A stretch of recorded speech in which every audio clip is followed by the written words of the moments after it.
Hanggang ngayon, wala pang direktang pahayag si Alden Richards kaugnay nga ng mga spekulasyon tungkol sa umano'y panliligaw niya kay Catherine Bernardo.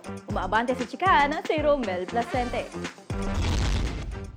No comment pa rin si Alden Richards tungkol sa kanila ng dating katambal na si Catherine Bernardo. Ito ay matapos na sabihin noon ni Ogie Diaz na hindi na nanliligaw si Alden kay Catherine. Sa programang Showbiz Police ng DWAR Abante Radio, ibinahagi ng host na si Roldan Castro ang pahayag ng aktor. Sinabihan daw siya ni Alden na, "Sorry Tito, ayaw ko pa talagang magbigay ng komento," sabay hingi ng pasensya.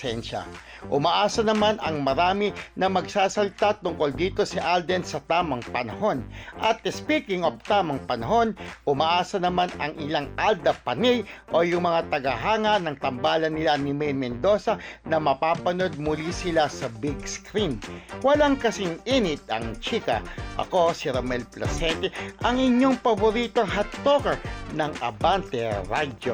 Ito ang balitang mabilis, mabangis at walang mintis.